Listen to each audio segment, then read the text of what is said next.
So, I failed. But tonight we're making crock-pot mac and cheese. So I'm just going to tell you what I put in there, and we're kind of winging it. So, because I'm not really following a recipe. It's not how I do it, but I'm working with what I got. So first, I sprayed the inside of my crock-pot with some of this butter spray. And then I put, 3 cups of chicken broth and a can of evaporated milk, along with about 3.5 to 4 cups of macaroni noodles and an entire bag of shredded cheese. I'm going to put it on low. I'm going to spice it, I should say, and put it on low. I have to add salt, pepper, and some garlic in there. To this, I just added some salt, pepper, and minced garlic. I'm going to let this go for however long it takes. I'll be checking on it, and I'll show you what it looks like when it's finished. Alright, so we didn't want to eat this right away tonight, so we're just going to freeze this. I've got it in a freezer bag and labeled. I'm going to just tuck it in the freezer so I can put it over rice or maybe make quesadillas or something at a later date.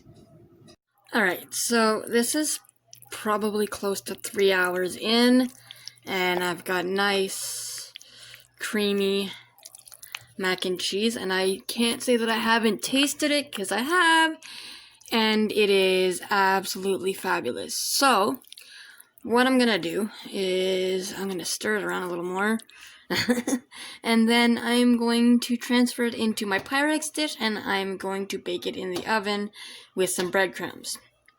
I will show you guys what it looks like when it's done, but just get a load of this creamy, rich macaroni and cheese.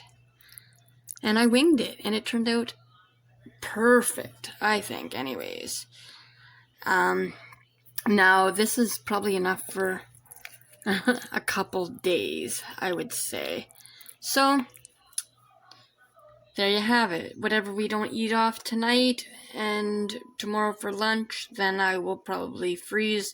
But I suspect, knowing Rob, that there will not be enough to freeze anything when it comes to mac and cheese, because this is something he has been asking for, and I've kind of been putting off because it takes a lot of cheese, and I couldn't find the recipe I normally use, so like I said, I just kind of winged it, and I wish I had written this down, but I have video evidence, so I'm just going to use this next time because it turned out perfect. I'm excited, look at that.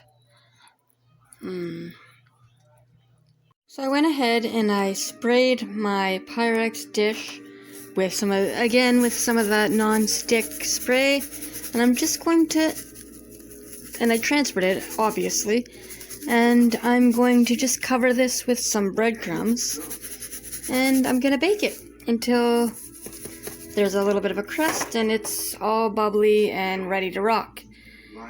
And again, I guess I'll show you guys once it's all done.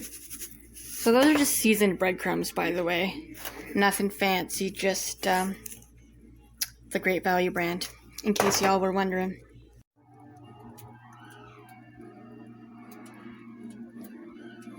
Alright, I really wish we had smell-o-vision.